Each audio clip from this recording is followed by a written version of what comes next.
ये वीडियो हमारे साधारण ब्याज टॉपिक का सेकंड पार्ट है। इससे पहले हम एक वीडियो साधारण ब्याज का बना चुके हैं। यदि आपने वो वीडियो नहीं देखा हो तो हमारे चैनल पर जाकर वो वीडियो देख सकते हैं। अब यहाँ पर हमने कुछ प्रश्नों को लिया है। इन प्रश्नों को करने का प्रयास करते हैं। तो चलिए शुरू करते हैं। कोई धन साधारण ब्याज की दर से 4 वर्ष में अपना 2 गुना हो जाता है तो वह कितने समय में अपना 8 गुना हो जाएगा। देखें इस प्रश्न को निकालने का तरीका। 4 वर्ष में वो 2 गुना हो जाता है तो कितने वर्ष में, यानी मान लीजिए n वर्ष में वो 8 गुना हो जाएगा।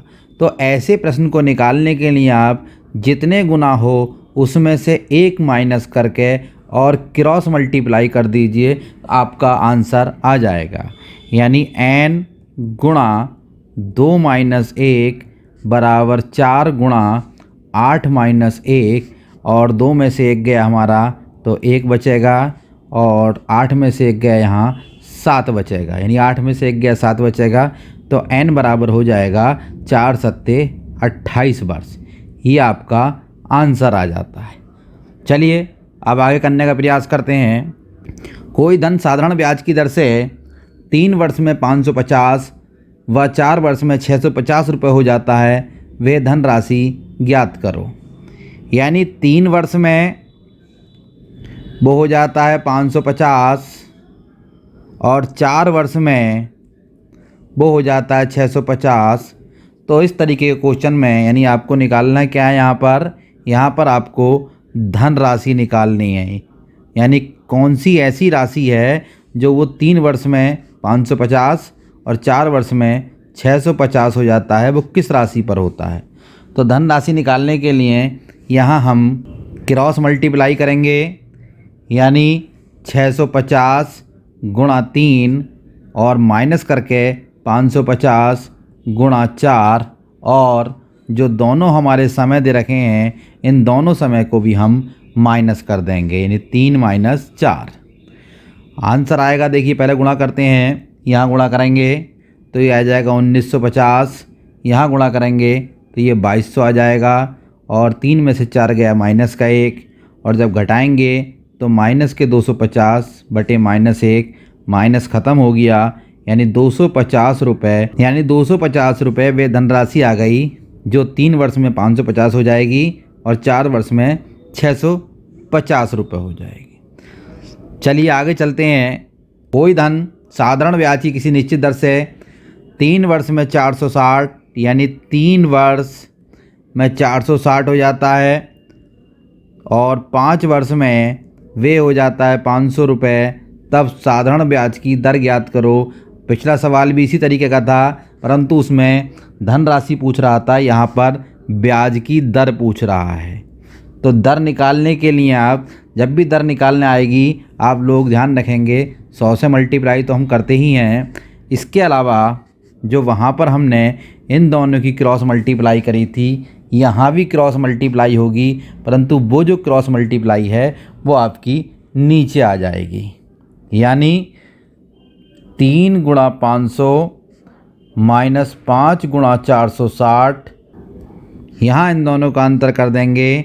यानी 460 माइनस 500,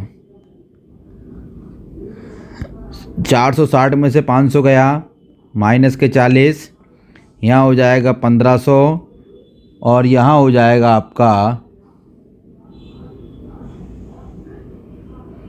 2300 गुणा 100 माइनस के 40, और जब यहाँ नीचे माइनस करेंगे तो ये माइनस के 800 आ जाएगा, गुणा 100, माइनस से माइनस कट जाएगा, 2 जीरो से 2 जीरो, 8 पंजे 40। इस तरीके से 5% आपका आंसर आ जाएगा।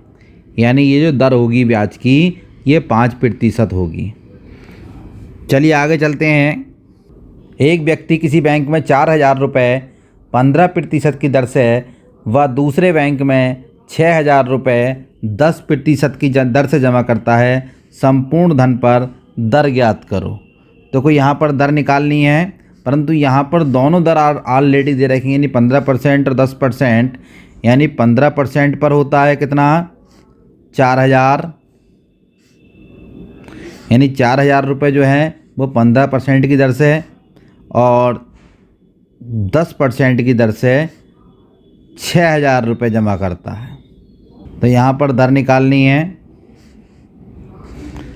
दर के लिए आमने सामने मल्टीप्लाई कर दीजिए, यानी 15 गुणा 4,000 प्लस 10 गुणा 6,000 बटे इन दोनों का जोड़, यानी 4,000 प्लस 6,000 हल करें, 15 चौका 60 यानी 60,000 और 10 की और 6,000 की गुणा करेंगे तो ये भी 60,000 आ जाएगा।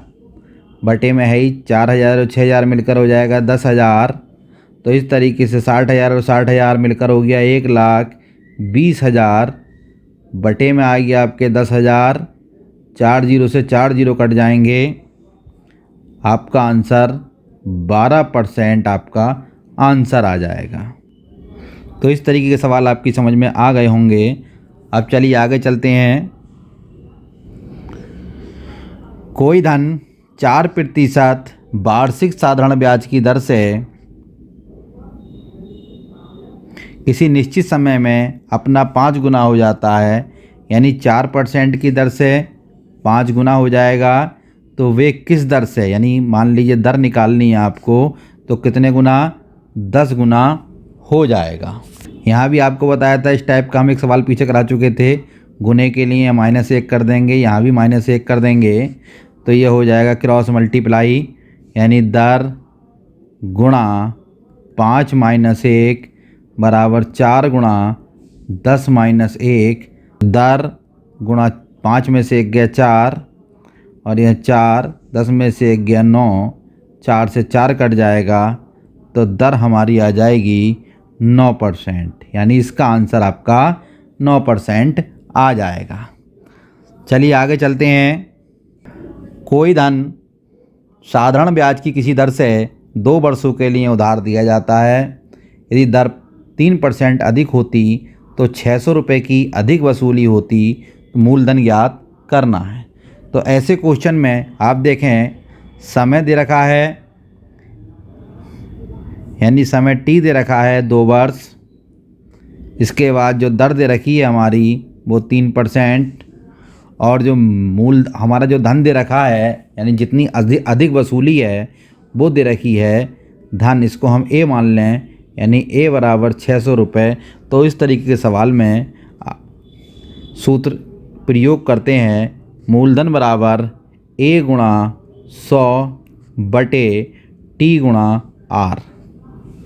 तो A आपका हो गया 600